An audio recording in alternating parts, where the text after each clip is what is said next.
coconut. Ho, ho, ho. Oh, did Ugh. you get caught up on Stranger Things? I watched all of that on Halloween because I was sick and I sat on the couch and drank hot toddies. Oh, And it was the Perfect. best Halloween ever. Yeah, very that nice. sounds perfect. Yeah, that does sound pretty nice. I waited, I was like maybe a week after it had released, and then I was like, okay, I'm ready. And then Yeah. I split it up in 2 nights, but Yeah. Yeah. no spoilers coming from us.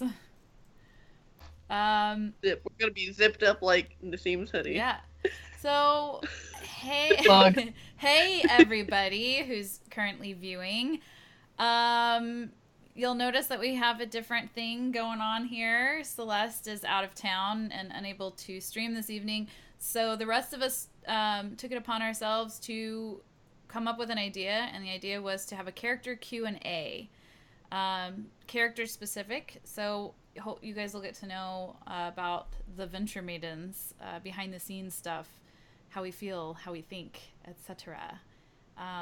Yeah. So. What our favorite colors are, who our high school crushes were. Yes. Exactly. The things we wrote in our journals the other day, or in Kara's case, drew pictures of.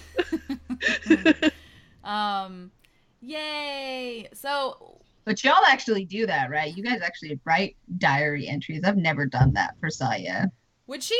Kara, I've not done that for Kara because, I mean, well, for obvious reasons. Can you give us some like pictures, like pictographs that you would like doodle? Kara Totally. doodles. Some cave paintings. Yeah, I Arnadel. think Kara would do. I've done the diary thing. I had on Patreon, there was one just about, it was a journal entry about how, like, how would I say this? Like the beginnings of my patron pact. And like everything that I read about warlocks is like it's a mutual agreement, but she's like kind of aware but not really. Like she doesn't fully understand that it's like a contract that it's not Yeah. what's the word? Consensual. Well, she's not knowing full well what she's getting into. It's in Right. that fine print was Yeah. written in the dark. Well, yeah, she didn't make a wish per se. Like, you know, like I was reading through some of the warlock stuff, and it's always a lot of the things were like you requested this power or it was given to you through family lineage, etc., etc. Like it was like she accidentally touched something, or maybe Dendar was like looking for her, but she's like she didn't be like I want more power. And I will sell my soul or whatever for it. So, yeah, she's not out questing for that, but it just kind of happened to happen. Yeah. And she's starting to. So, I don't know about if it's corrupted is the right word, but it's happening. Like she's starting changes. Okay. Changes. So so this is gonna. I don't know why I move out of the camera. That's okay. This is all gonna be very unceremonious, you guys. We don't really have a full, like a super streamlined structure, and I mean you guys as the audience. I believe Sage, do you have Discord up for Discord chat? I do. I have some wonderful questions that were submitted that I'm very excited to share with you all because they're wonderful. They make me smile. I'm excited. We have just a small handful of questions prepared. That we wanted to go over. We thought were very good questions that most people would be curious about, maybe, hopefully. And then we also have our Twitch chat available. And if you notice, I have a little blank space, like the question is off kilter.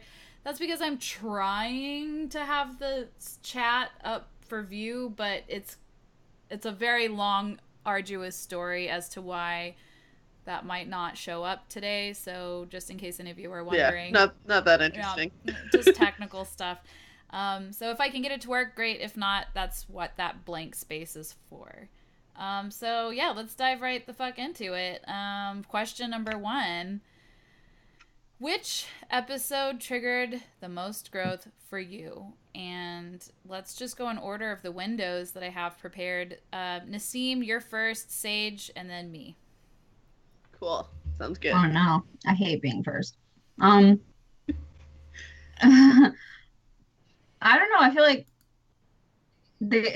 well, I guess in the most change, um, either Levy's break for obvious reasons when she got briefly inhabited by the water elemental, or that the was solo real. episode. Oh yeah. Yeah, I can definitely see that. Yeah.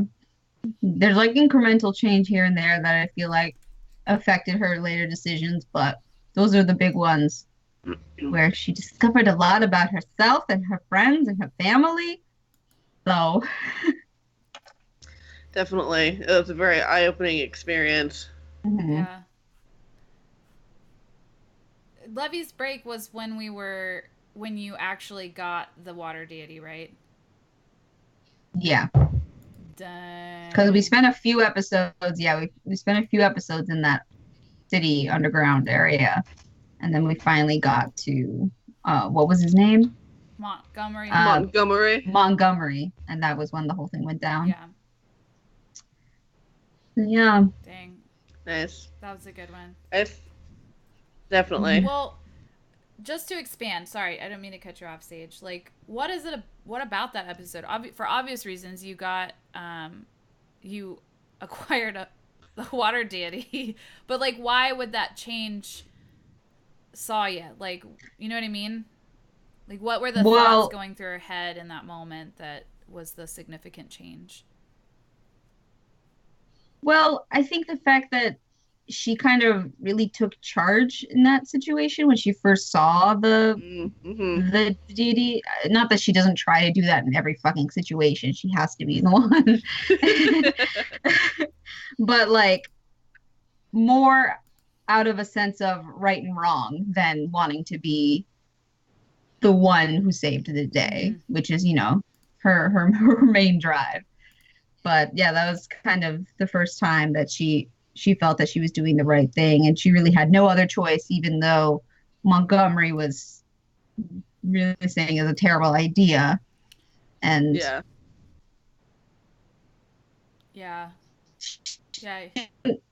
she didn't really feel the aftermath of it right after. But yeah, I think just the thing she's done. I mean, yeah, it was the biggest character driven, I think, other than when we interacted with what was him, the masked guy in the desert. And she froze in her tracks. Like that's a moment of small subtle change because she had like a dark side come through for a little while. But yeah, those other ones take the cake for the most change, I think. Yeah. And what is the other one I said? The solo episode. Yes.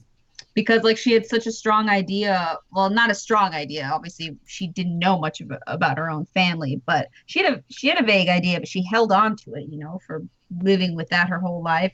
She held on to this vague idea of what her family was like and her mother and her father, and then to confront them in person through someone else's memory of them was just like a shock to the system, and it kind of woke her up a little bit from like living in that fantasy. Of like finding a perfect family somewhere out in the world and thinking that they would hear of all the great things. See, this is some deep stuff that has never come out.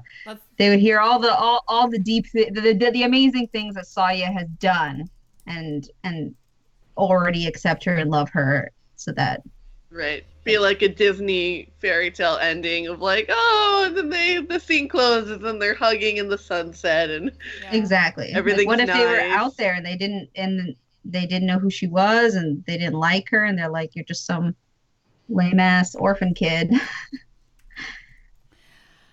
I gave you up for a reason, So that was basically the first time that you had like real, like whenever we joke around, we're like, I need an adult.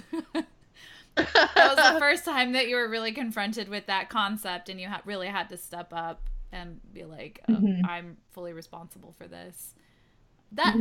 So I know that I've beaten this into the ground, but just to re-fucking iterate, that is why Arnadel is absolutely like in complete disagreement with you making that being a bad decision.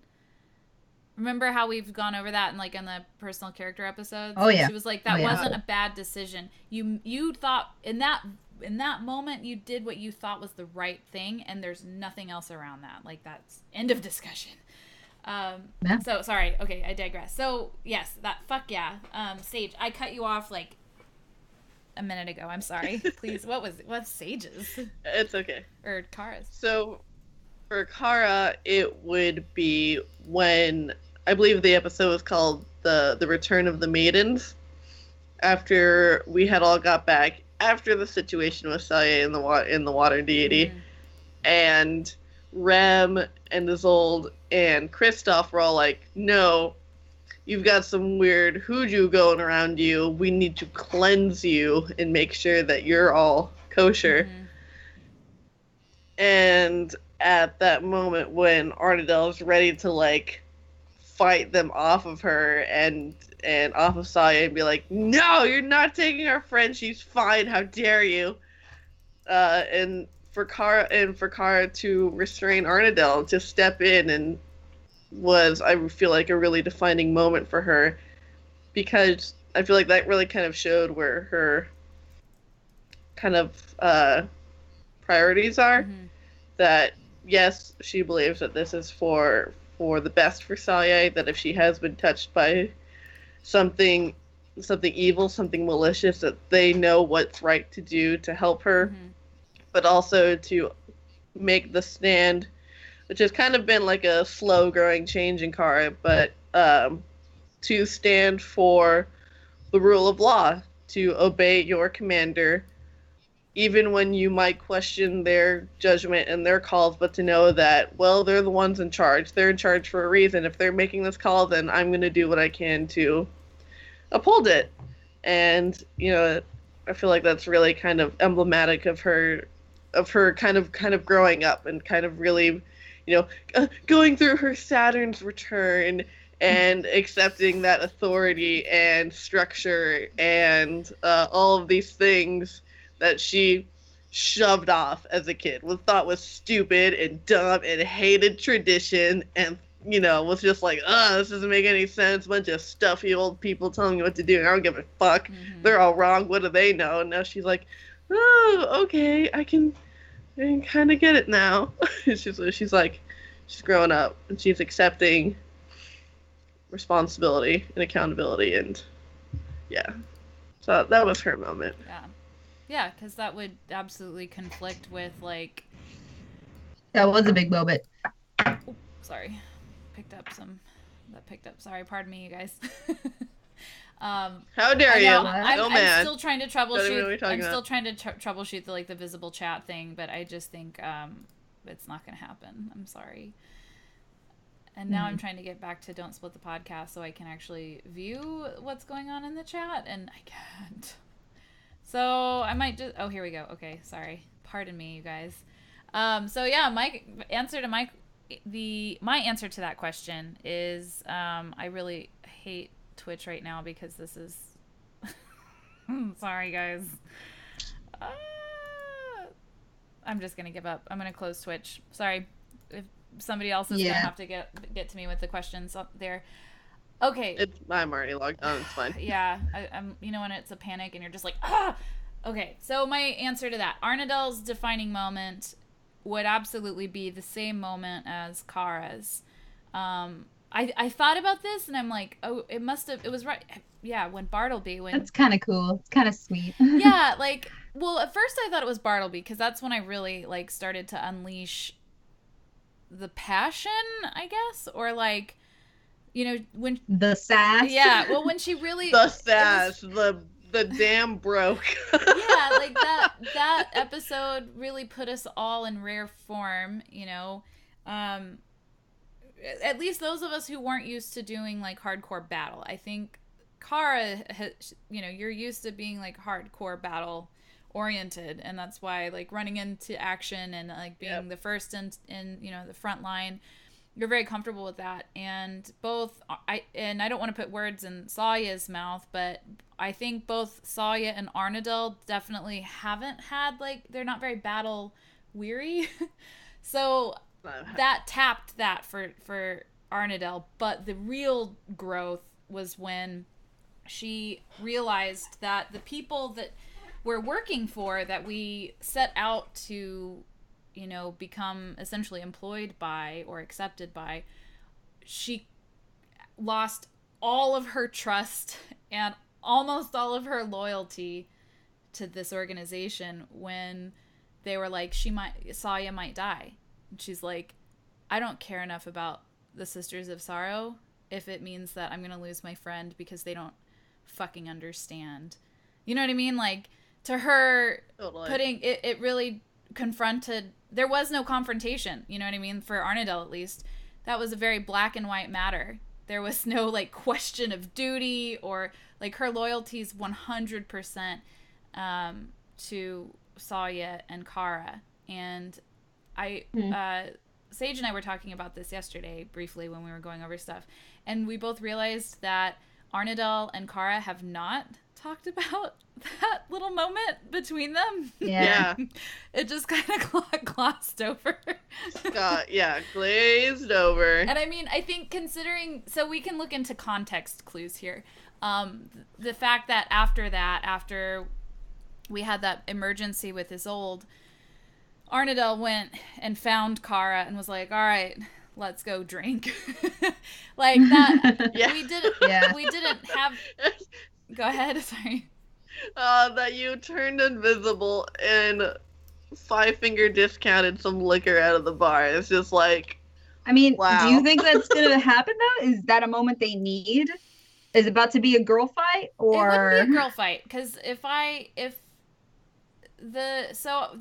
that's what gets kind of like tricky with role playing, is there's a lot of myself that's in Arnadel. A lot. I know a lot of people are like, that's boring, don't play as yourself, but like I'm definitely exploring things that are not part of my personality with Arnadel as well. But that's actually a character trait of my own, is that I it's really easy for me to forgive. Like, I get over shit real quick, for the most part. So I think with Arnadel and Kara, Arnadel would understand that, like, that characteristic of Kara, and that from Kara's perspective, Kara was doing the right thing, you know, and trusting in the system, right? So her wanting to go drink and hang out in our barracks was basically the, you know, establishing that Arnadel's not upset about that. So no girl fight. Girl fight. Yeah, tensions are definitely just super high. Yeah. Especially after we came back. We were in a shitty mood. We hadn't slept for a while. We just fought the zombie beholder and all these fucking zombies. Yes. That's good. Oh you my understand God. each other. That's what that means. We've reached a level. We understand. Yeah. Patrick almost died. Like, there was some stress. Yes. That was a really intense, and I think I've played in other games with people, and nobody ever like really reacts to the I mean, where it's fantasy, but like fantasy reality of like, he almost died and he killed some shit, you know, like. Yeah. That's like, I think our game really embraces that to it, or that aspect of it, which I think is fucking cool. I'm glad we were all on. What's really cool is we were all like cued into that. It wasn't just one of us like reacting silly about it. Like, all of us were like, fuck, this is heavy. Like, I don't know. I'm rambling. Yeah. No. Somebody cut me off. That's pretty genuine. Yeah. All right. We're still talking about the same moment? What's that? Were you still talking about the same moment of running out? No, just all of us after that series of episodes. Like, it was really heavy, and we all responded, I think, really appropriately. We were like heavy role playing, right?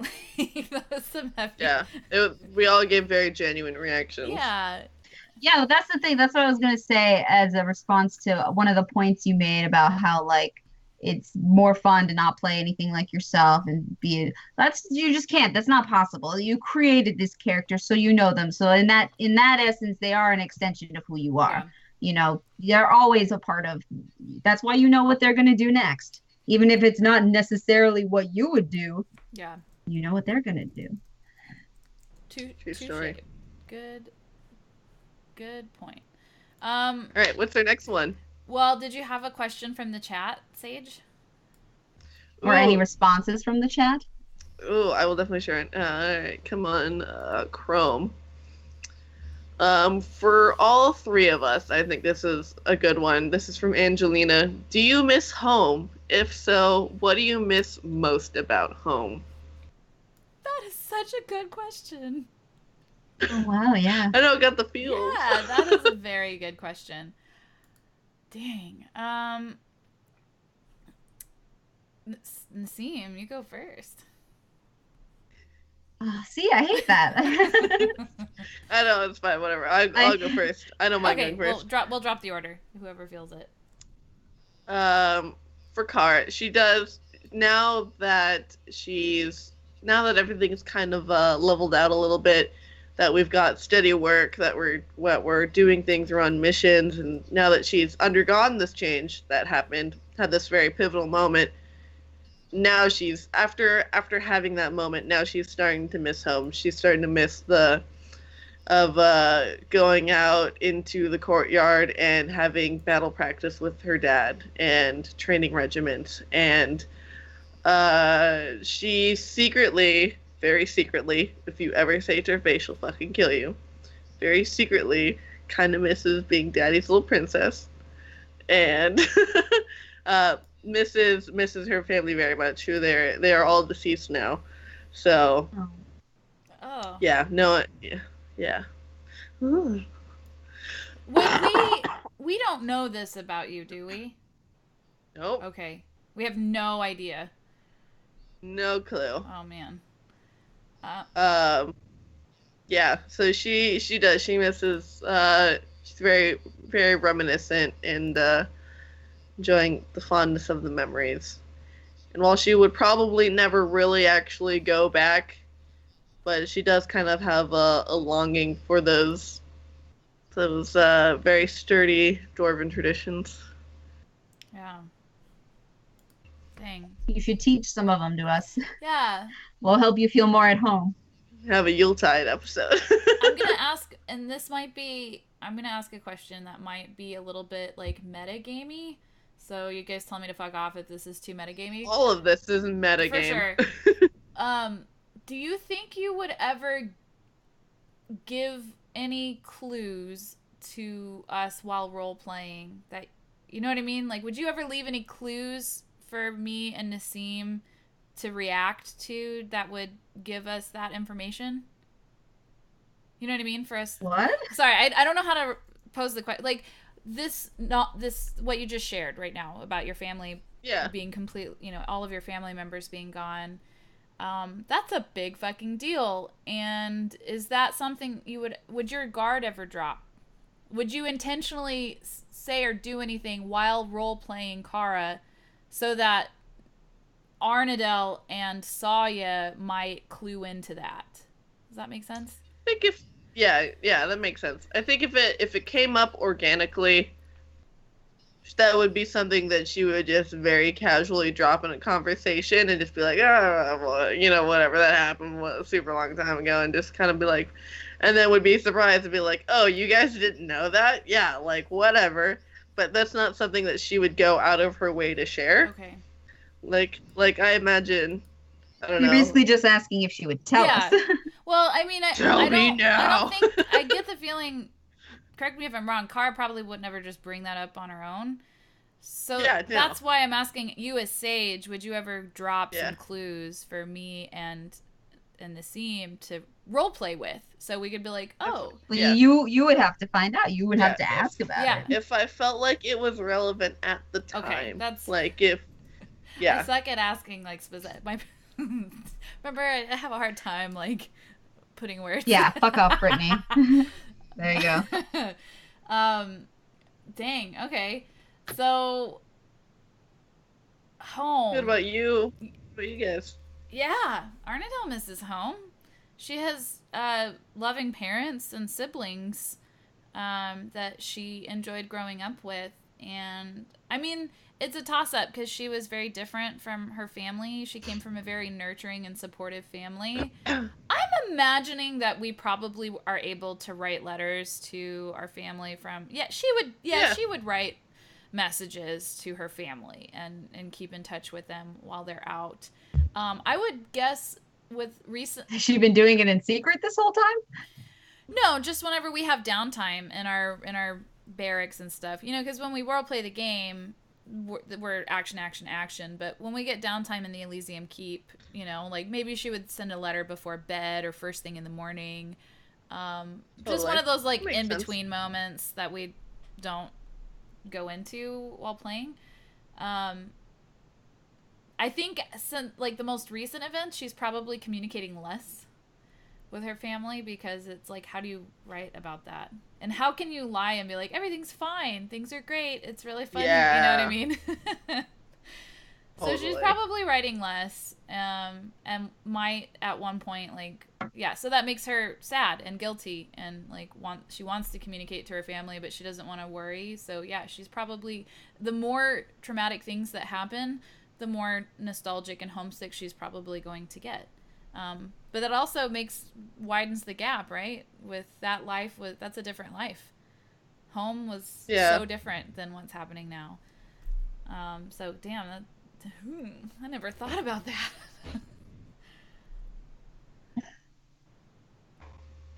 I don't know, home for Saye.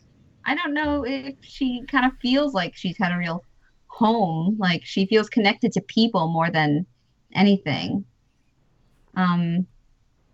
So yeah, because she had such a short time with her family, and the monastery, it doesn't give you that homey feel. Mm-hmm. You know, she did have an attachment to her teachers, but she was ready to go as well. And she's developing an attachment to the party, Arnadell and Kara. And she's holding on to a connection she thinks she has with her dad, because knowing that he's still alive, or hoping. Mm-hmm. He's still probably dead though, because I don't know how he would survive unless that alien thing kept him alive. Could be. Yeah, I don't think she really has a sense of home, but she thinks about her where she comes from more and more as well. I don't really know if that means missing it, but she thinks about it more. That's so essentially like home is where the heart is, but now like you actually have a family member that you can find, so it's like complicating things. Yeah. Dang, we're all so deep, you guys.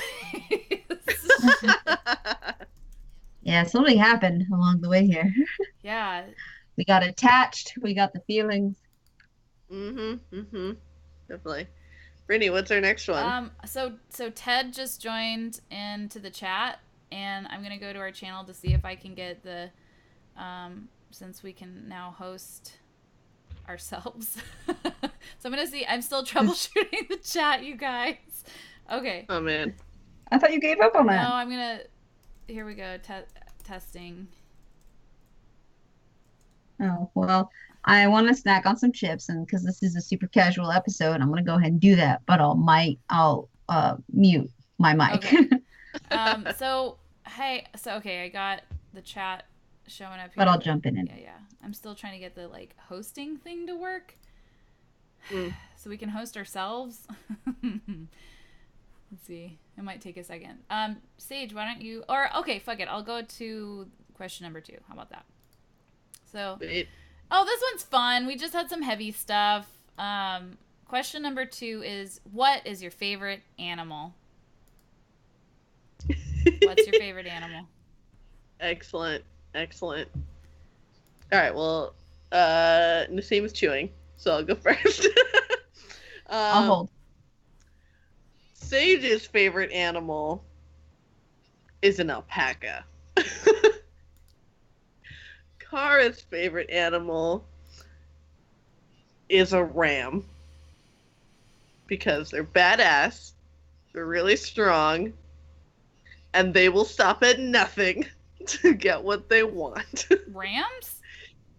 Yes. I didn't know that. They're very, in the horns, and they're very bullheaded and stubborn. They're just like simultaneously immovable objects and unstoppable forces. She respects that. Right on. That's cool. I honestly can't stop thinking about ferrets.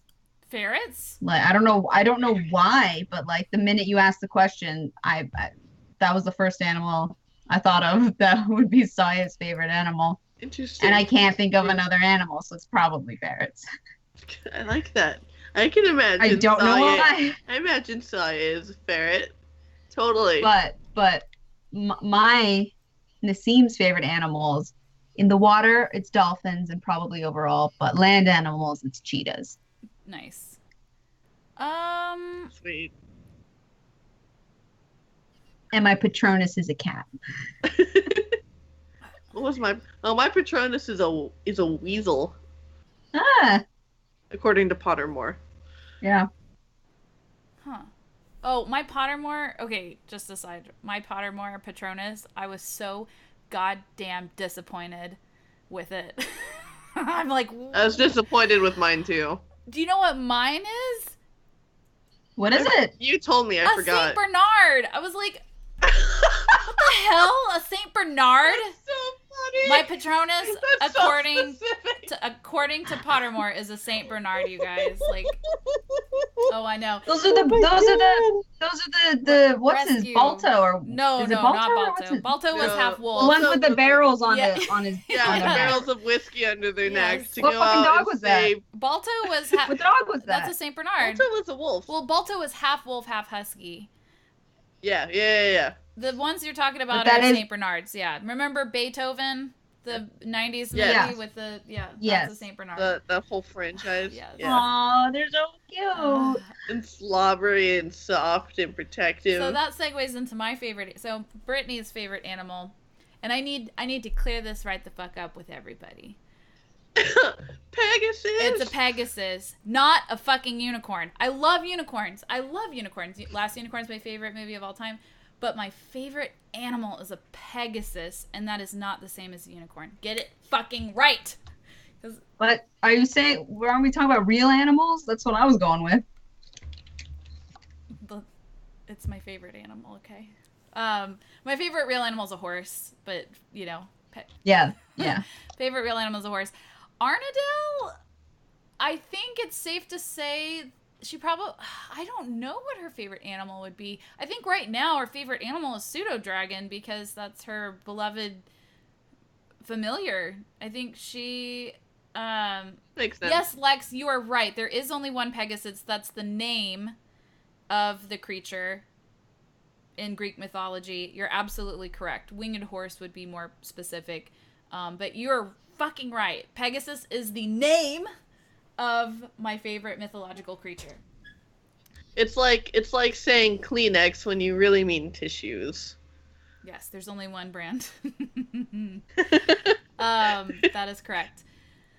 So I see that, Arnadale's favorite animal right now is Pseudo Dragon. Because I can't think of anything. I think Arnadale would probably also like Pegasus, but Alistar Fitzpatrick is her favorite thing on the planet. Yeah. Yes. Yeah. We had one that was kind of. What about my question? Oh, okay. Mine's pretty dumb, but it's like, what is your character's dream house? Oh, you jumped it. I had that in a different order. I just opened up the. Oh, never mind. We'll get there. Guys, we have to play MASH in game as our characters. That would be so dumb. Oh, yes. Okay, whoever's around. It's happening. Well, we're like sitting in a cart trying to go places. Yeah, so question number 3 is, what do you most look forward to? Oh, I misspelled 2. Ooh, typo. Fuck that typo. I put 2. How dare you? I'm sorry. How dare you? What do you most look forward also? What are your goals, hopes, and dreams? This was my question. That is your question. Wait, what? I misspelled two. I put TOO instead of two. Forward to, right? So I was... Never mind. I thought it was funny. Don't mind me. No, but what's the whole question again? What does your character most look forward to? Like, what is your character's hopes and dreams? Yeah. What are your... Oh, wow. Yeah. What's your goals? I feel like I kind of said that already. Saying that, well, at least Saya wants to, when she left the monastery, was to like, yeah, kind of see if there was any news about her family, where she came from, and then like build a reputation and be like this great hero to people and be beloved. Totally. That her family would hear of her and love her too when she eventually met them. They would show up at a rally for you after saving a town and be like, oh, Saya, we're your mom and dad. It's like kind of a childish fantasy. I can definitely respect that. A selfish one, but yeah. I don't think Kara thinks too much about the future. She's pretty simple. Like, adventuring's working for her right now. She's kind of into it, but like ultimately does kind of like it's like honestly very into the idea of just owning a tavern and just hanging out in a small town, being really low key, brewing her own ale that she sells to people. She's got simple dreams. have a nice wifey. Yeah, for some reason I'm picturing you pregnant during all of this. Oh God, no! She would never have a baby. Her wife would be the one who's pregnant. Oh man, that's funny. She'd be very happy to have a son who she could teach to throw axes. Yeah. Oh, that's pretty sweet. Yeah, easy. The quiet life for Kara. Arnadal. I'd also say mastering the 4 elements. Oh, yeah, that's a good one. I think you're already kind of on that path, though, right?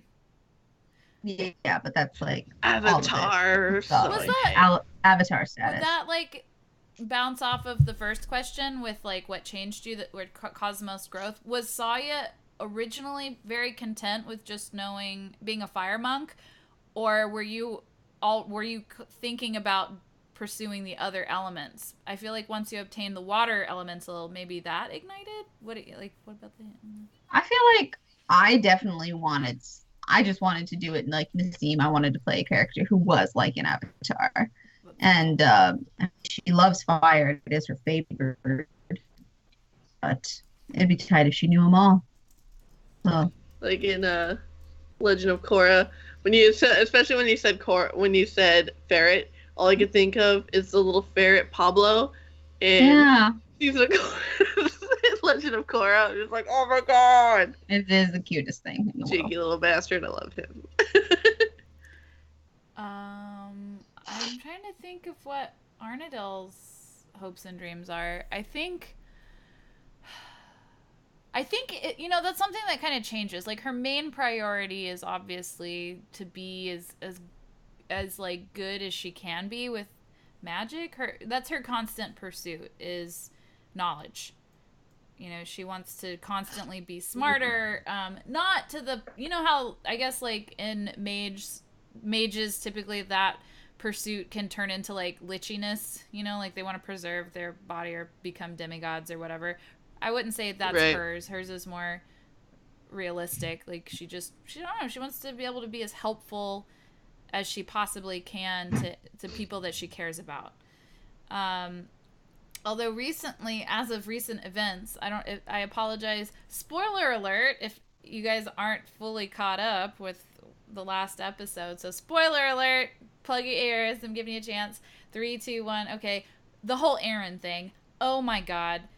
I think that kind of shook her ass because everybody's like, oh, it's just one dude. And I'm like, no, not to Arnadale. Like, she's prude, but she definitely wouldn't have been she wasn't cloistered when she was going through school, right? Like, she would have had opportunities to go on dates that she turned down or wasn't fully comfortable with. So Aaron's the first person that she felt like compelled to open up to and completely captivated by. And that's saying a lot. I don't think many people really consider that Arnadel's she's not an idiot. She's like, No, she's really fucking smart. Yeah, she's supposed to be really, really, really smart. And she's if you look at her stats, she's super charismatic. She's got a 20 in her charisma.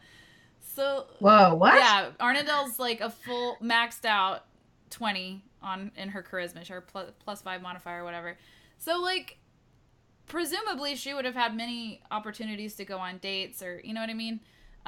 So that's why Aaron was such a big deal, and why like she's come the next couple of episodes, she's going to be completely crushed by that, and that's very much going to affect kind of like her hopes.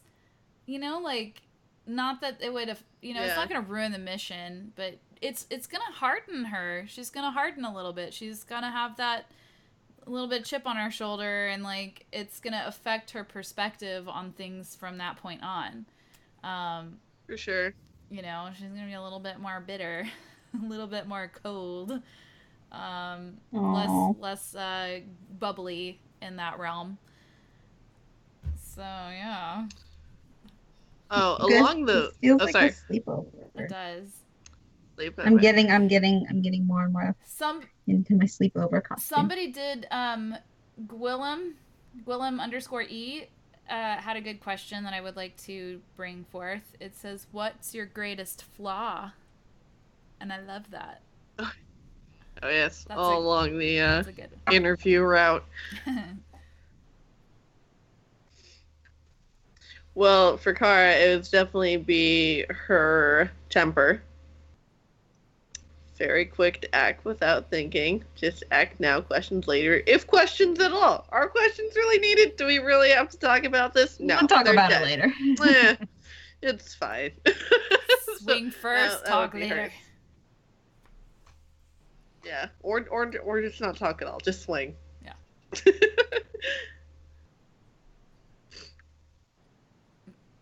I don't know. Probably needing attention.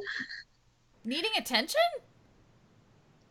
You've definitely gone off a lot less about that as like time has gone on. Because in the beginning, that was because now she's getting too much. Right. She's getting the wrong kind of attention. That's right. I forgot about that.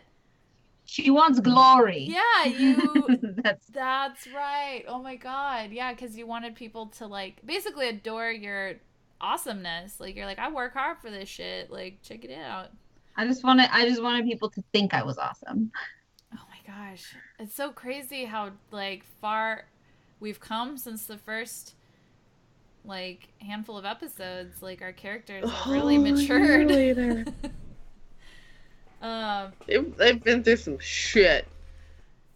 Yeah. Well, I gotta figure out another flaw. No, that's a good... Yeah, that's not a flaw anymore. I mean, was that a flaw to begin with? I mean, yeah, kind of. I want to say... May I? It accounted for some mistakes in battle and getting hurt and shit, you know? Almost dying. Can I speculate? Or can I put 2 cents in? I think one of Saya's flaws... Maybe we should answer about each other instead of for ourselves. I think... Oh, shit. I think one of Saya's flaws is that she's too fucking apologetic. Like, you're too willing to... Not you. She's willing to... You know what I mean? Like, when the big three were like, oh, we sense evil on you. You're like, oh, I'm sorry. I fucked up. I'm so sorry. If you fire me, I totally understand. And, like, Arnadel's like, what? Like, what? You did the right thing. You've got to stick up for yourself. Yeah. Too apologetic. She would disagree with you. My greatest flaw is that Arnadel's too passionate. Like, she overreacts to things. I can't say that's a flaw, though. I love that about people. That's one of my favorite things about people. I love people who are passionate about things, and if it makes you lose your temper even, I'm just kind of like, oh, she cares so much. Like that's all that matters. That's all I can think about for people who get really intense about stuff, and I like it. Too apologetic, sorry. What would you guys say that Kara's biggest flaw is? Swinging first and talking later. as you've begged numerous times. No, don't do it! We're like, wait, we want to figure this out. There's a diplomatic... Like, the water weird was probably the one and only time that Arnadel was like, God damn it! Like, this thing is so cool. Like, we've got a friend here. Wanting to read the situation before running in. But so that's Arnadel's feelings. Brittany's feelings are that's hilarious. It's like it always adds stuff for us to do. You know, if we always worked together, it would be boring. Indeed. Right. What did you guys think Arnadel's biggest flaw was? Tell me more. Dish. Jumps to conclusions. That because she is kind of a know-it-all, sometimes she jumps to conclusions about things. That's a good one. That are. Let's see. I don't know if it's this is like probably it's a much more superficial thing is that she over explains. Oh yeah. That too. Yeah. Oh my god. Such a mansplainer. Oh yeah. A mage-splainer. Like it's funny because it's kind of like it's not something that you do, but it's a part of your personality to want to like make sure people completely understand like a point you're trying to make or your position and point of view. But like wait. We're talking about characters, not real. Both are true. No, I know, but that's what I'm saying. True. Oh, Arnadel. Okay, right on. Yeah, because we're one and the same in many ways. You just said, yeah, exactly. You said how she is so similar to you, so it's hard to tell you what her flaw is without it kind of also reflecting the way you are. Totally. I know. But I know in the best. Yeah, of but ways. it obviously. Yeah. Yeah, you're right. You're totally right. I do that. I do it a lot. Yes, I apologize, you guys. No, it's good. It's good. It doesn't need an apology because we can still tell you. We could just say, okay, Brittany, we get it. You're talking too much to the demon in the bottle. That's true. Oh my god, for sure. Yeah, you guys are so right about that. Oh, I'll work on it. I'm working on it. I haven't been doing it as much lately, right? Right. Uh-huh. I can't think of a time that it happened recently. Okay, so. That's good. It's good.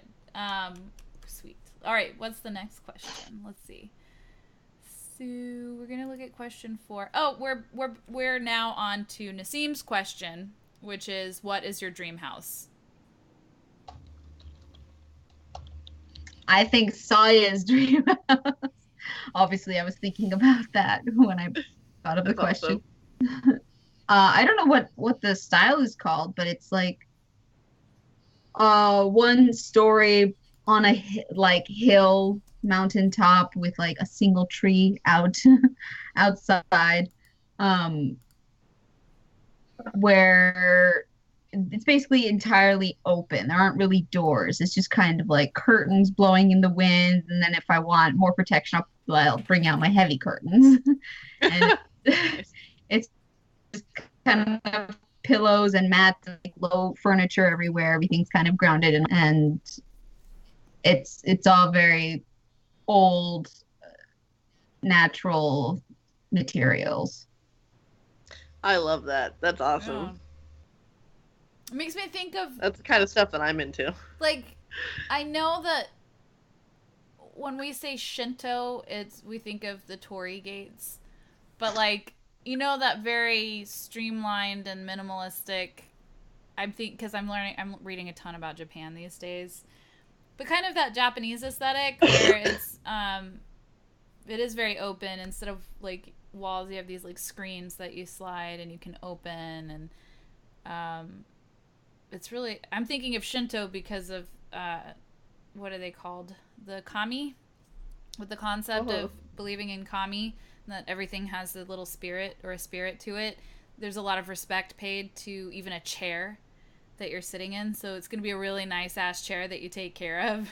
So like if your whole abode is under that kind of, concern or concept, it's going to be very, I don't know, functional, and nature is going to be very much a part of it. Right? Am I picking up what you're putting down? Yeah. That's cool. It's meant to always have like the fresh air coming in and out, and nothing like separating me from outside, and not a whole lot of stuff. Very minimalist. Like you said, everything has its purpose. There isn't any excess. That's tight. What about you? I just watched a documentary on minimalism, so this is totally how she would live. Oh, that is okay. So my boss told me I should watch that documentary. It's like really fucking awesome. It's really interesting, but goddamn these people also at the same time, because the fact that they just make it seem so easy, and I doubt it was, but you have to have I don't know how they're living living off of shit minimalist. Now. Exactly. It's really odd. They were all like good-looking dudes who, I don't know, worked for a huge company and made six figures. I can hear my cousin laughing because she watched it with me. Are they being all like, it's just so freeing to get rid of all of your material items? Like, bitch, you were making so much money beforehand. Of course you can just like quit it all and go become a travel blogger. Perspective. Yeah. God, oh my God, it's so funny. Like in Portlandia when they have the friend who's like, who just travels all the time. She's like, guys, you just need to travel, and just like spits all this like ridiculous wisdom because she's traveled. You're just like, oh my God, you're not a real person. They're like, how do you afford all this? And she's like, well, when you just travel, you don't have to worry about money. You're like, what? Yes, you do. Yes, you do. So that means you're working like bullshit odd jobs wherever you are under the table because you need a visa to make income. So you're doing some shady shit. Not necessarily, but yeah. Well, yeah, not necessarily. Although I have a really no, I'll tell that story later. No, I'll tell this story later in private. What was the favorite? What our dream house? What their dream houses look like? Yeah, it's right in fucking front of me. Arnadale. Ours is a cabin. A cabin in the woods. Yeah, like a cottage cabin. In the woods. Yes. It's got the little windmill on the side. It's next to a river, and it's very simple. Yeah, very, very, very minimalist. With the most prominent feature would be a very large hearth. Oh yeah, one that takes up a whole wall that you can kind of like walk inside of. Yeah. Yeah, that would be like the main thing for her. Yeah. That's cool. Sorry. Go on, Brittany. I would say Brittany would love to live in a fucking cottage with stone and wood and everything. Arnadale would probably want to live in a fucking mage's spire. Yeah, a mage tower that has everything she could. It's like I imagine with like magic in like a magical universe. You know how they talk about the weave, the magical weave. And how it can be like strong in some areas, like tightly woven, in other areas it can be damaged, and you can have like no magic zones or dead zones, and then like wild magic or whatever. Uh-huh. So Arnadale would very strategically find a location that has like strong magical aura about it that would maybe it would accentuate her spells and the things that the alchemy stuff she was doing. Hopefully it would also be picturesque, like it'd be in a mountain, like on a mountainside or something. I imagine she lives in some place that looks kind of like Austria. Yeah, totally. You called that for sure. I was going to say New Zealand because I really fucking want to move to New Zealand. But Austria is basically New Zealand. It's got that mountainous, like beautiful, cold, rocky. I'm so fidgety right now, sorry. Yeah, that's totally what we'd do. I'm gonna go get a beer. Do you guys care? Yeah, the bio break. I want some water. Okay, everyone who I would like a cider. Okay. Yeah. Chat friends. Oh, run away. from Fantasy Howl's Moving Castle would be pretty neat. Yes, Gwillem. Oh, I love Howl's fuck Moving yes. Castle. I love everything that Miyazaki makes. Same. And if I could live in a Miyazaki movie, that would be perfect. Me too. Okay, Gwillem, I'm gonna have a Miyazaki question for you when I get back, as I have a beer that's screaming my name from the refrigerator. I can hear its muffled shouts. All right, yeah. BRB. Yeah, we'll be right back. You guys keep the questions coming. Gwillem, we'll be right back. Okay. Feel free to appreciate my onesie. BRB.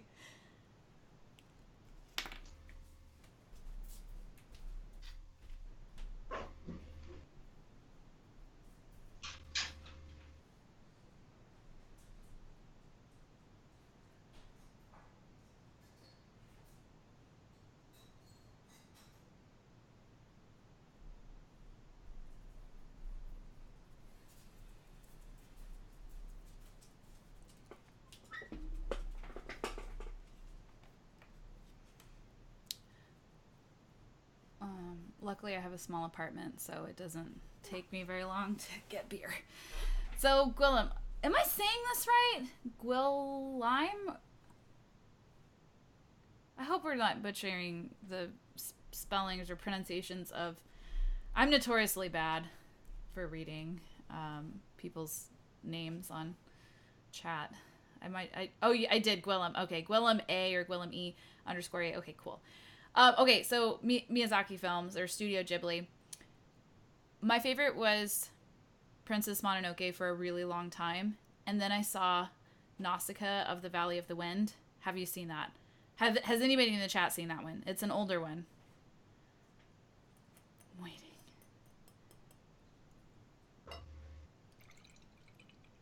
waiting. You have. Okay, I cried in the first 10 minutes of that. Oh my god, it's so good. It's so good. Like, I cried basically throughout that whole movie because of how beautiful and moving and powerful the message was. When she's like, when you can sense, like, she steers the giant creature. I forget what it's called, but she doesn't try to kill it. She like understands and like steers it away and has this affinity with like animals in the natural world. And then when that little fox creature bit her finger and she was just like, it's okay, you're just scared. And like, oh my god, that movie. Oh man, it's good. Nausicaa in the Valley of the Wind. It's, oh my god, it makes me cry every single time. We were just talking about that. Oh, okay, I'm a guy in Ghibli movies. Give it to me. Oh yeah, yes, preach. I was going to say, if anybody has Amazon Prime, Miyazaki's son, I forget his first name, but he took on a project that's currently available. It's an Amazon Prime Video exclusive called Ronya, the thieves' daughter, or the marauder's daughter, the robber's daughter. Cool. Ronya, the robber's daughter. And I started watching it just because I love watching animation stuff. And I'm like, this looks like Ghibli. And lo and behold, it was. It's really good. It's really good. It's about a little girl that grows up in the forest. It's like medieval era. It's very lighthearted. It's very slow and just visually stunning. So it's like it's a nice thing to watch before going to bed. And then Lex said, I always liked Kiki's Delivery Service the best. That is also a very good one. That movie is so great. That was the first Studio Ghibli movie I ever watched, and that changed my life when I was like 7 years old. I was like, this is all I want to watch forever for the rest of my life. Believing in yourself, like, and there's magic. What are we talking about? Kiki's Delivery Service. And other Studio Ghibli movies. Yes. And that was a favorite. Willem mentioned the music, the musical score from those movies, and hell yes, that's absolutely a huge part of what makes those movies. You drinking milk, Sorry, see. Eggnog. Oh, way better. Hell yeah. That's way better than milk. I was cheersing. That's awesome. I was drinking heated up cider with a whiskey touch to it earlier. But then I ran out, and now I'm just drinking cold cider. You guys all know what I'm drinking. It's an Imperial Stout, seasonal. Mm-hmm. Narwhal. I don't know if you can... Narwhal! Narwhal's great. Narwhals are crazy. Fuck, it's so good. They're good. I'm on my second one, and I'm having a blast. So, questions. Oh, I have questions, one for each of us from our fans. One for Saye. What's one of your favorite memories from the temple? Oh. It's a good one. Probably the first time she conjured a flame. Yeah, that would be pretty glorious. That would be pretty awesome. Yeah, and learned how to manipulate it. Oh, and a follow-up to be did you ever want to be something other than a monk? Well, an adventurer, I guess, but yeah, Making that happen right now. nothing bigger than that. Let's see. Arnadell, what's one of the strangest books you've read, and how did you come to your current relationship with Dendar, and what made you decide to become a warlock instead of a wizard? So many things. That's actually, that last question is kind of actually in real life a big loophole as to how I've been playing my warlock character. I guess, okay, so the first question was strangest book, and if this person a Patreon a patron, do you know? I don't know off the top of my head. We'll assume that this person is not a patron. In the Patreon, one of the bonus content is I wrote out a journal entry for how I kind of came, or no, for this one I actually read it. I spoke it. I did an audio recording of what set me forth on searching for the Sisters of Sorrow. And in that description, I mention a book that I come across in Candlekeep Library.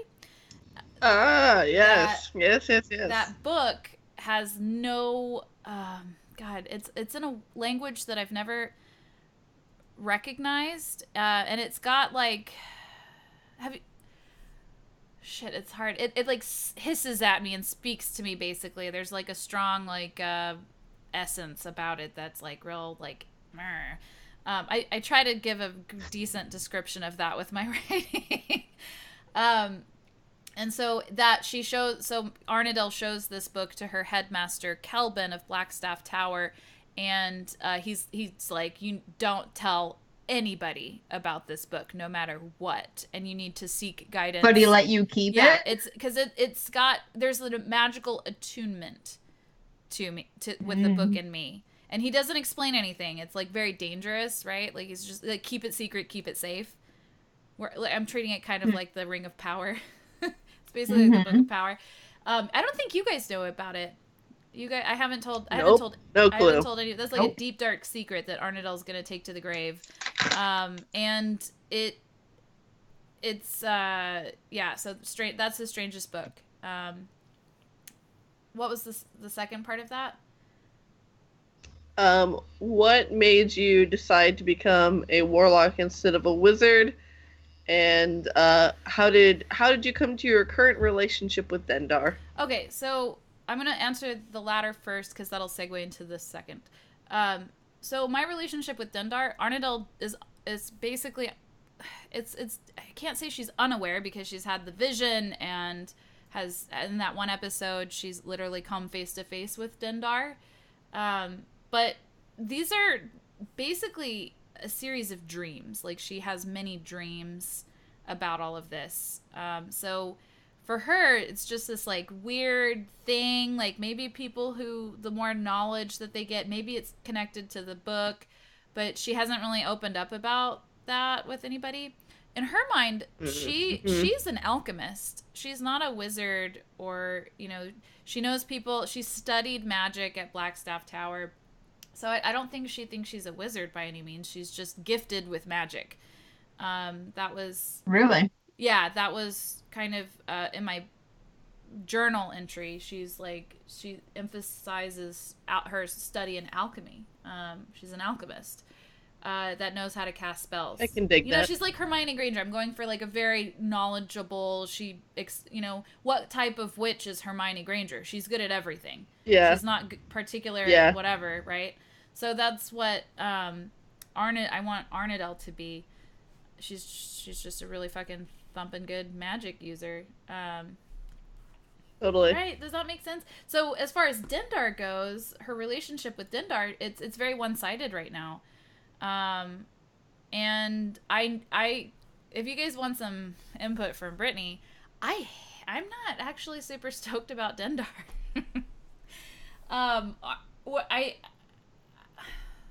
Arnadel's not down for enslavement. So I think when she becomes aware of her patron and her patron's motives, she's going to denounce that. She's not going to want to have anything to do with slavery, right? Yuan-Ti's like to enslave people, right? Like, she's the world eater. Yeah, total domination at all costs. Right. So Arnadel's not fucking down with that. And I don't know if that's... She ain't having it. I'm not having it.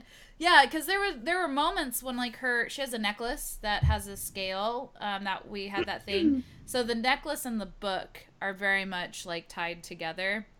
I don't know how or in what way, but those are the two main things that have triggered Arnadel, like, her powers and searching for the Sisters of Sorrow. Yeah. I don't know. I hope that answers the question. Totally. I think so. Kara's were, one, I love this. This is from Angelina. Kara, when did you realize you liked the ladies? And the other one is, why don't you like spiders? From Zeke. Well, the first one. She went to a kind of, so there's this dwarven rite of passage in her clan that all of the kids who were like 12 to 14 years old basically go off. Actually, this will answer both questions. This is perfect.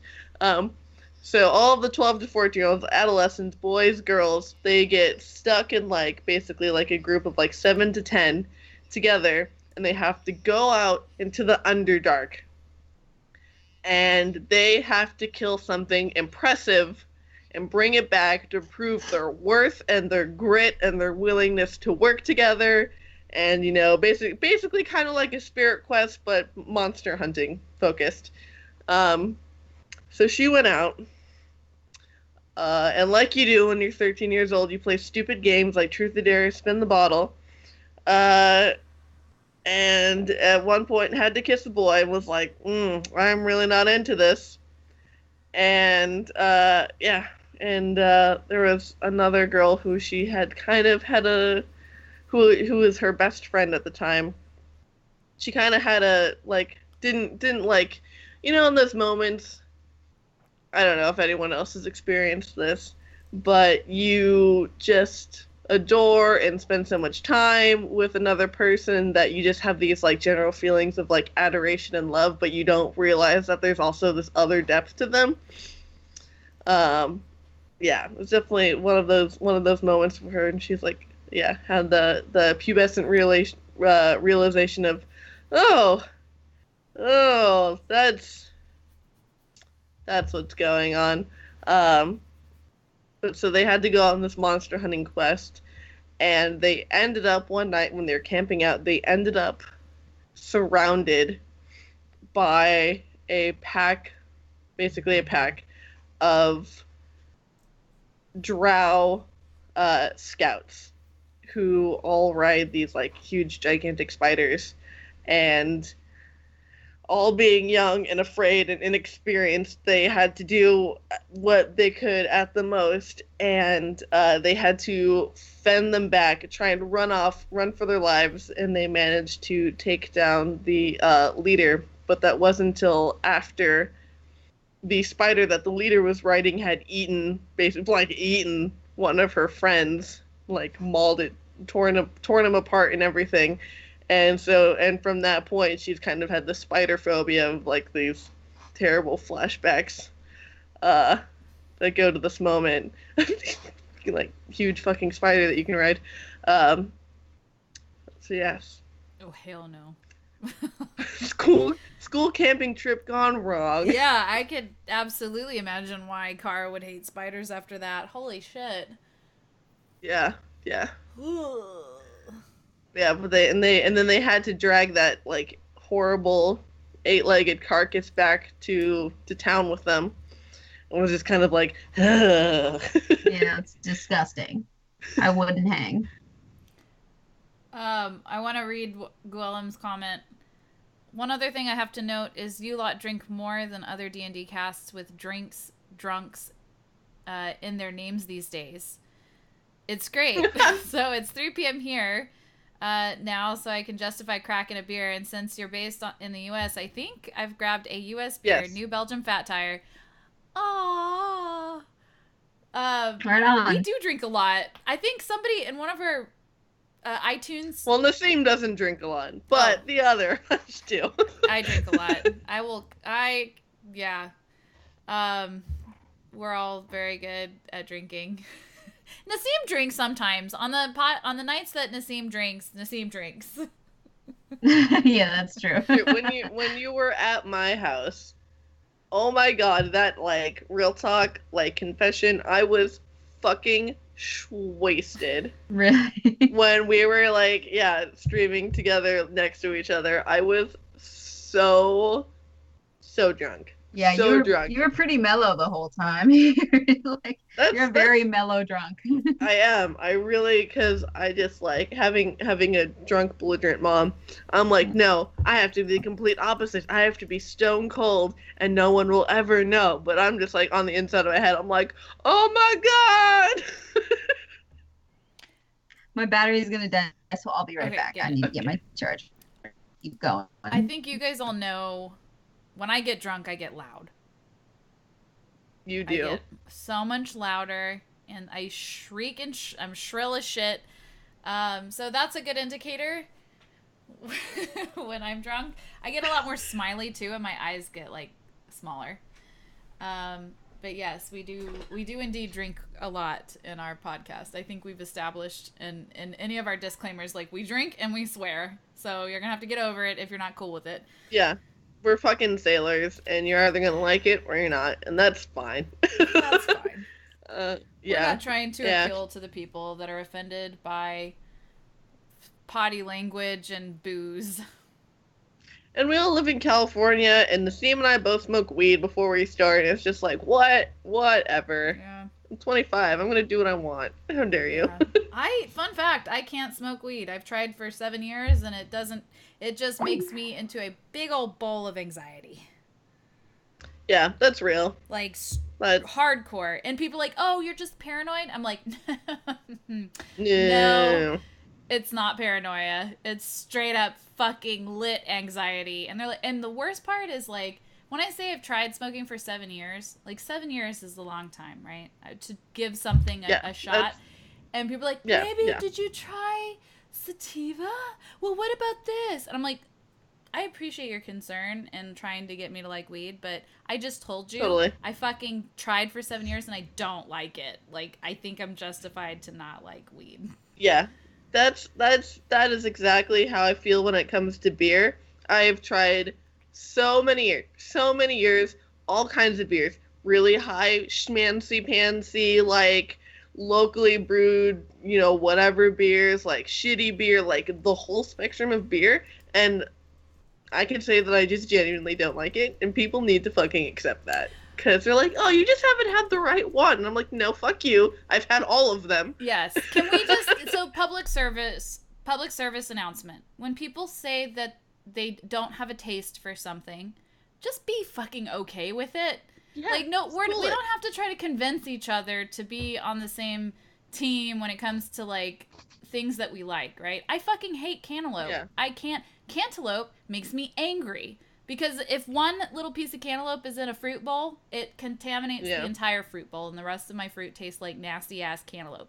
And I know people who love cantaloupe, and that's fine. Love it. Brittany, are you trying to tell me that we cantaloupe?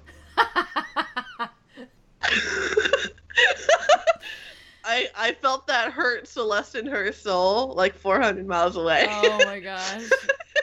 That's funny. So Nassim's computer died, just for you guys. I am not even going to mess around with the OBS. You're just going to have to get Sage's shoulder for now. Yeah. Whoop, whoop. Sage, your face is actually like perfect in Nassim's window, so I'm not even going to mess with it. It's fine. That's true. That is very funny. Yeah, whatever. Works. LOL, cantaloupe.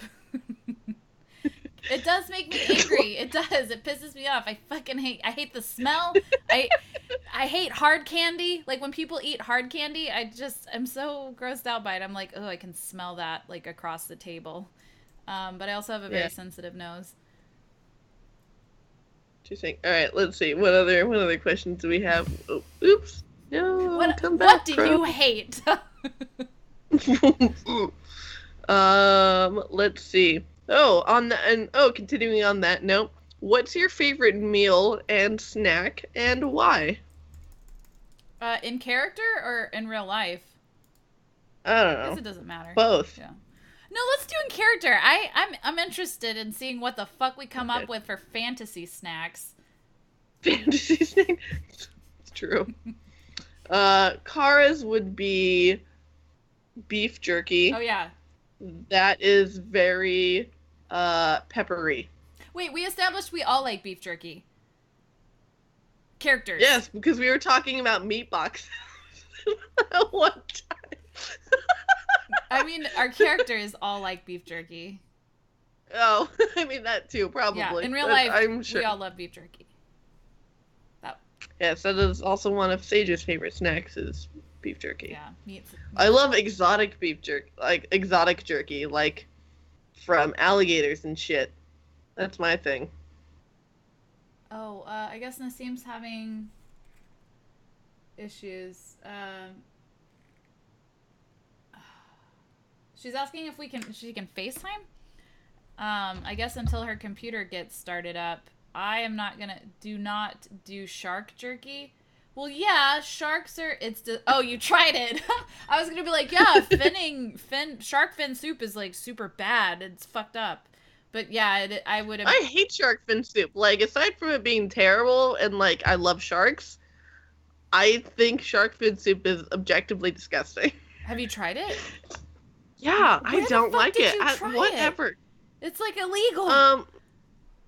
No, they used to serve it at this Mexican restaurant down in Los Angeles that we went to all the time. I don't know. This is like 15 years ago. Oh, okay. Yeah, that's pretty. It might have been before it's illegal. I think it's illegal. Don't quote me on that. It may not. No, it totally is now, okay. For sure. Yeah, it's so inhumane. Those poor sharks. That's terrible to do something like that. Sage eats illegal seriously? food. It's really fucked Where up. are you going? Oh, I was gonna say, like, don't leave me here. Oh, okay. So it's basically cartilage. I had to grab a chew on it. It gets gross and soft and spongy. That sounds fucking nasty. That sounds so nasty. This is how much I love sharks. Aww. I have a black tip reef shark stuffy. His name is Monsieur Tiburon. Oh. I love him. My favorite snack and food. What in the fuck is my favorite snack and food? Arnadelle probably enjoys Elf.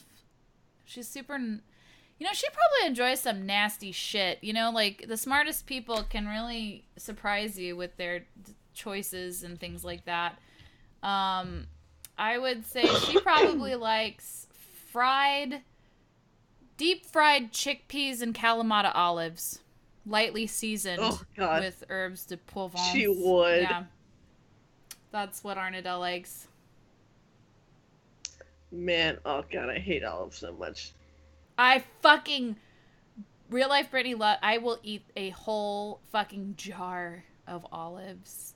And I will eat a whole jar of pickles and then drink the juice. Disgusting. If it's salty and if it's vinegary, oh boy, I will just... love it. I don't know how I still have like... I hate vinegar. Yeah, Lex, Arnadelle would like smelly cheese for sure. Brittany likes smelly cheese. Oh shit, I love that shit. Oh man, I love smelly cheese. I love any kind of cheese. Well, yeah, I don't really like the blue veiny kind. What is that? Pickle juice is the best. Shut up, Lex. It is not. It is not the It best. is the best. We're not. I love we're it. not friends anymore. Oh fuck! I love pickle juice so much. Like I sip it, a lot of it.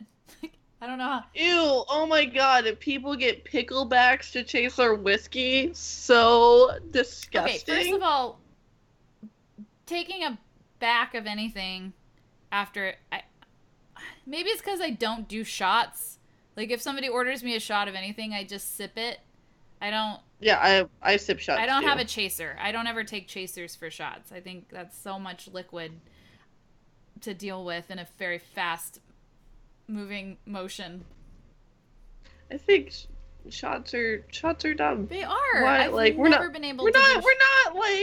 We're not 20 years old. We're not just trying to get drunk for the sake of getting drunk. Even when I was trying to enjoy our beverage. Even when I couldn't do shots. Like I would like kind of choke on them and make a mess and just like like yeah, it's an art. I can't do that. Yeah, no pickleback. I'll just pickleback, sure, but I'll just drink the pickle juice and sip the whiskey. Pickle juice chaser sounds weird. Why would you ruin pickle juice with alcohol? Very, very good observation. I agree with you, Lex. Absolutely. Oh, deleted link. Oh, deleted link. Bummer. Wait, what? Nerd Immersion said, so here it is, guys. Deleted link. Stupid deleted links. What were you trying to... I don't know. I'm really bummed out with Twitch right now because I couldn't get... So I tried to get Streamlab to sync up so that people could watch the chat on our OBS, but it's linked to Venture Maidens, and we don't stream through Venture Maidens. We stream through DSPN. Oh. So... I was like, what are you talking about? It's up. I'm looking at it right now. Yeah. We're streaming through DSPN, and I think I have to ask our network if they can send me something so that it's linked to DSPN. The wonderful clip I made where Brittany admits that Arnadell enjoys Elf. Oh, did I say that? I love Elf the movie. In what capacity? Oh, Elf the movie, sure, yeah. I was like, in what capacity? Because she's still a virgin. And it's clipped. Oh well. Well, we'll get it later. We'll get it on Twitter. Talking about snacks. I don't know what's going on with Nassim. I don't know either. I guess, yeah, let me try FaceTiming her. Does she have Skype on her phone? It won't, well, it's not going to pick up because it's on my desktop. Sorry, guys, technical difficulties. Oh. Sage, entertain us with another question, please. Oh boy, I could definitely do that. Alright. Let's see. What drew you initially to invent... Oh. Oh. Oh, no. Hold on. Shit. Oh, God. Sorry, everybody. Ah! So I don't know. So Kara's recorded backstory is up on Patreon. But for those of you who have not had the wonderful ability to listen to it in all of its glory, I quote James Introcaso when he said that it is one of the best and funniest Patreon rewards to have ever been given. But so she was going to be forced to get married to this guy who is a total jerky McJerk face, and was trying to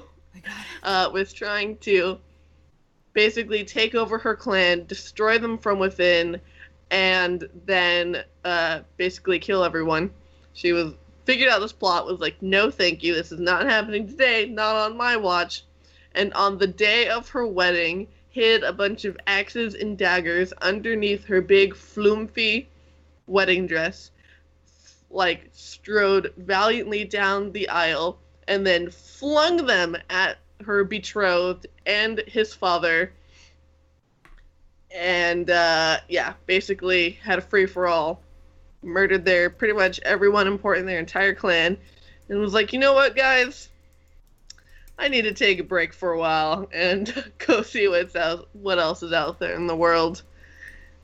And yeah, and for the first time in her life, made her way to the surface. Tight. Yeah.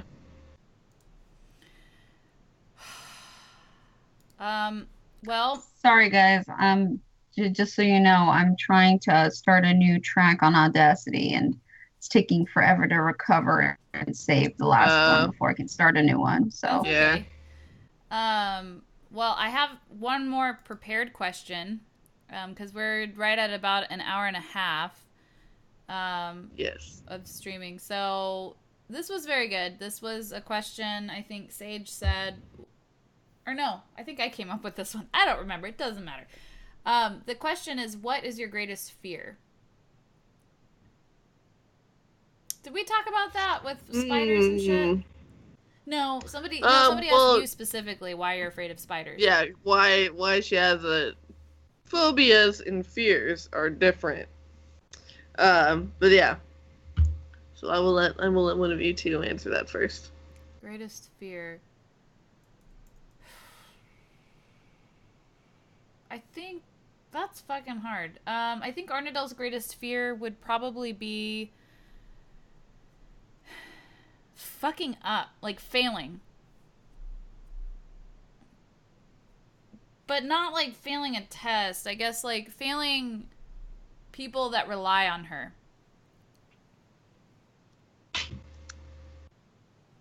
I can appreciate that. Yeah.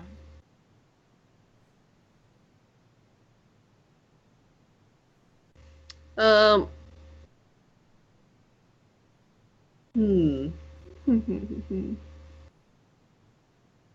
know, that's hard. I'm just trying not to say anything until I know what my answer is, but I'm trying not to say anything until I can record again. Fair enough. I think Kara's would be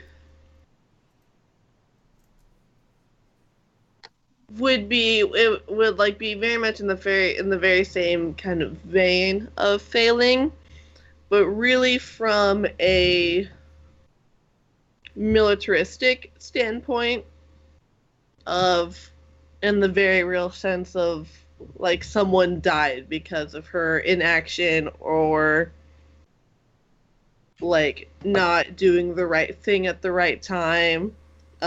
Very, very much in a militaristic kind of sense. The question. Forgive me, this is totally a devil's advocate question. Considering military,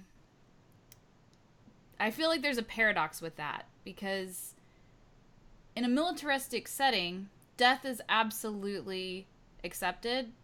It's embraced even. That for the good of the mission, your people that you're friends with, like, and if anything, militaristic perspective would be to not get close to people because they're probably going to die.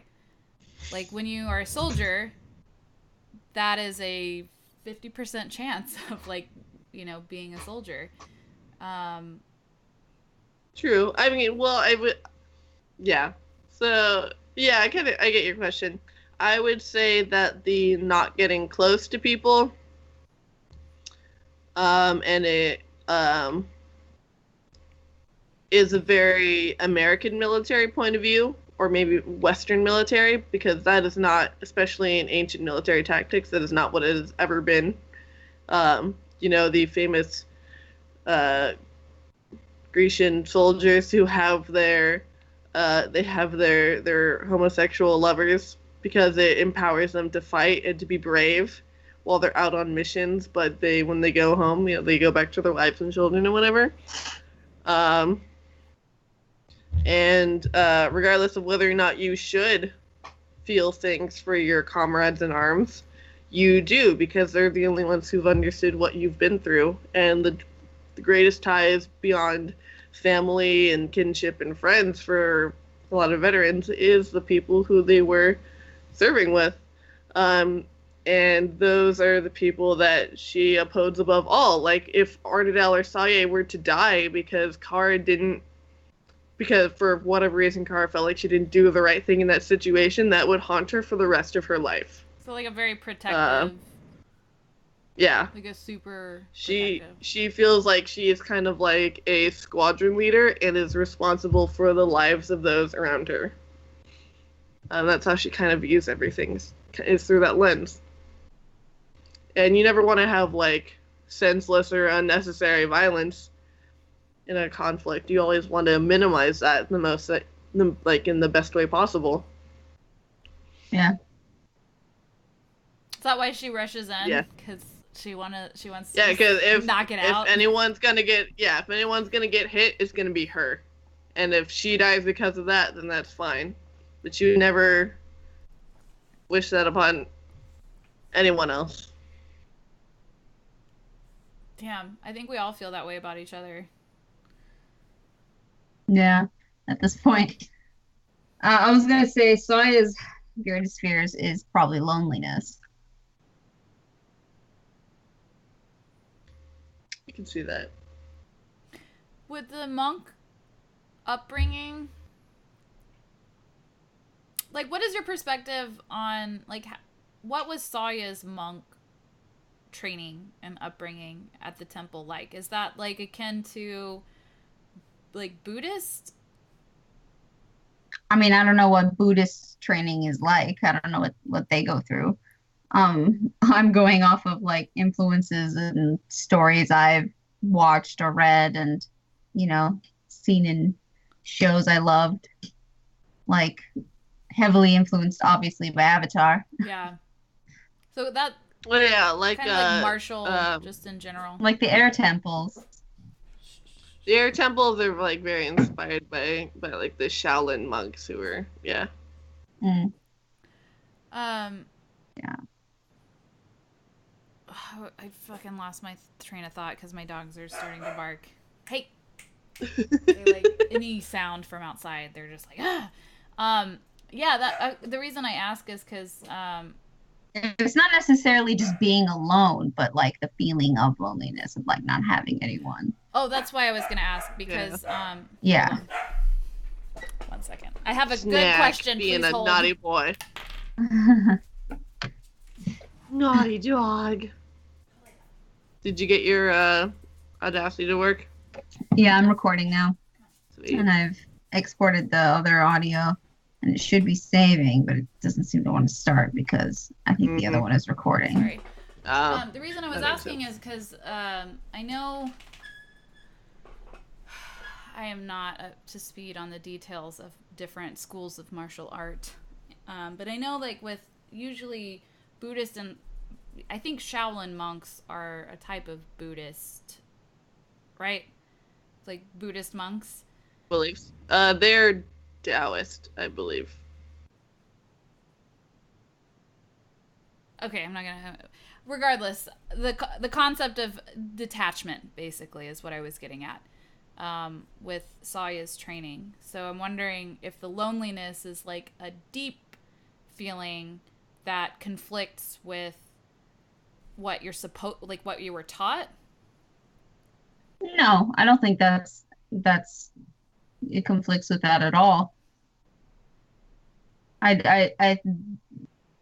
She was raised and trained to have, like, her heart open to everyone, and it was all about living with meaningful relationships, being kind of what nurtured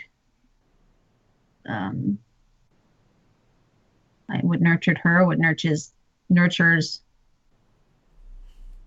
their spirituality. Oops. Neat. It's all about your connection to your fellow humans What happened to and beings. your temple is still intact, right? Yeah. Okay. I've never written back. How much? It hasn't really been that long since we've been on the road. Did we talk about this We recently? did, yeah. How long Exact- have we actually been together? It's only been like a month? Like a month and a half? I think Celeste A hashed month it and a out half? for us. Because it feels like months, right? I'm like, what? It feels like it's been at least. It feels like it's been like 10 years. Yeah, Celeste, I think we had a conversation with Celeste after one of our last like actual episode. And she was like, yeah, it's only been like 5 or 6 weeks that you guys have been out. That's fucking Or terrible. something like that, you know, because like as soon as we got to the Elysium Keep, we took off. God, I hate D&D exactly for that reason. Oh, for time relativity. Yeah, because like, whatever. We don't need to get into that, but it's just like, this would not happen in the span of 6 weeks. Realistically, this would be over the span of like 2 years. But because it's always like, one thing after another, you know, it's like it's played out cinematically like a 2-hour movie, constantly going. Yeah. But what did you say? 10 months? Is that what you said? Brittany? Oh, I It's said been 5 to 6 weeks. 5 to 6 weeks. Oh, okay. Yeah, I I would was say thinking- I feel like 10 months. That feels okay to me. Oh, Yeah. I was thinking like 4 to 6 months. Like 4 to 6 months, you know, we got there, we hung out for a bit, and then when Celeste was like, no, it's only been a couple weeks, I'm like, oh, okay. Like, right on. I guess that makes sense. Yeah. But that does too, yeah. Yeah. So, well, we've been at it for an hour and a half. That's our usual. Haven't we gotten through all our We questions? have. I think we have. We've been All through all right. the ones on our Discord as well. Yeah. Is Shall we wrap it up? yeah, is anybody Yeah. are there any last minute questions that the chat has for us while we're here? No DM influence from Celeste. Indeed. Give us I'm looking. all the questions. I don't see anything, but there's like a bit of left. I don't either. There is. Yeah, it's like a couple seconds. Yeah. Alright. Do you have any questions for us? Ooh. Ooh. I guess I'm just always so curious about what you guys think is gonna happen next. What your theories are of what's happening. Oh, there's Yeah. in the Discord chat, which I can actually. Sage, would you mind putting a link to our invite people to our Discord? There's a section Yeah. under Discord for spoilers, and that's where everybody has been posting their theories as to what's happening with Sawyer. Yes. So I would actually direct, if you have questions there, we're on there typing away. I just maybe like 2 weeks ago or a week ago put in like a lengthy paragraph about what I think is happening with Sawyer. Thank you. What would... Did she have the chance to get a dwarven thrower? Oh man. She would do everything. Everything and anything. What? No, excuse me, I have a terrible cough. What is a dwarven thrower? Mhm.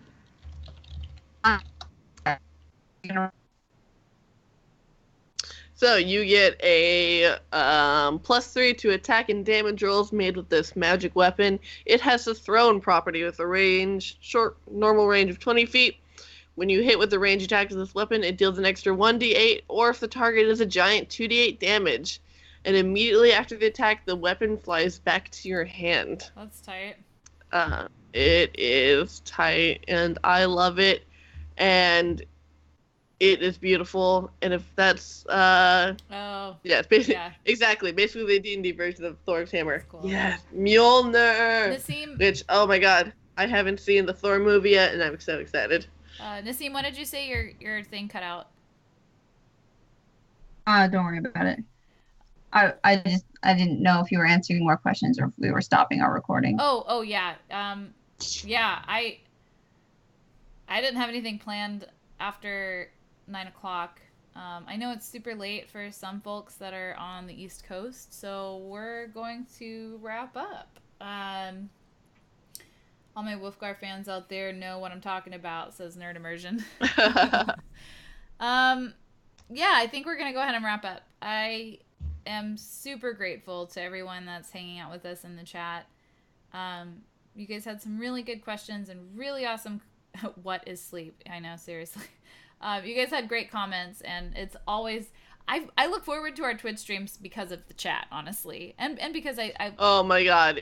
Yes. Yeah, like, I mean, obviously I want the story to progress, but also I live for the shit that goes down in the chat. It's amazing.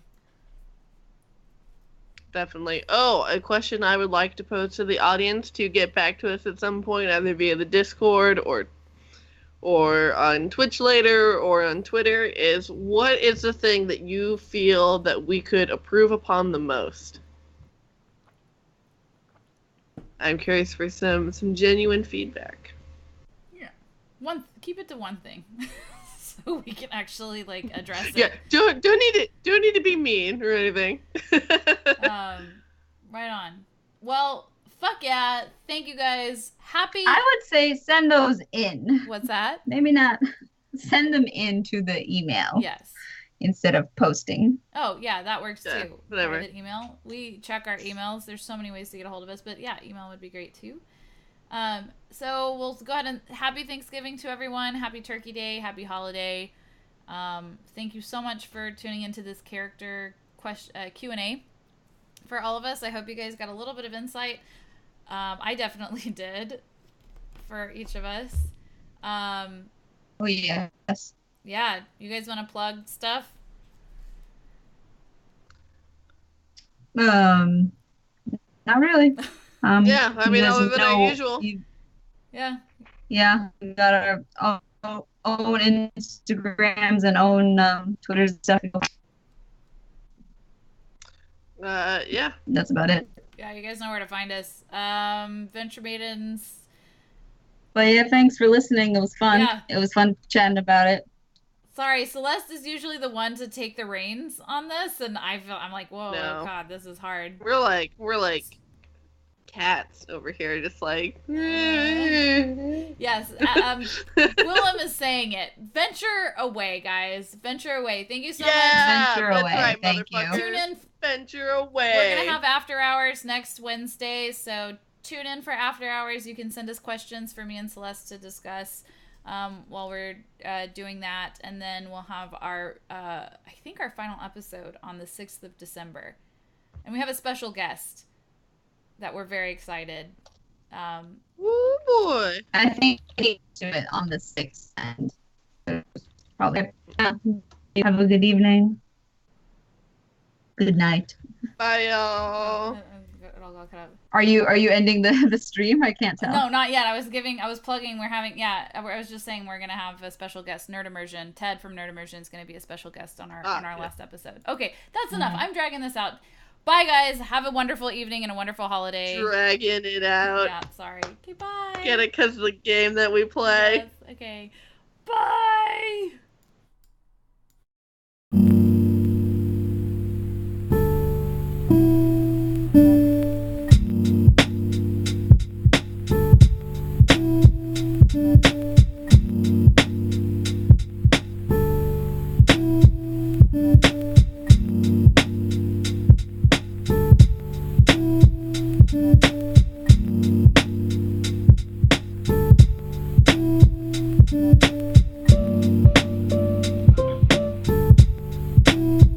Thank you.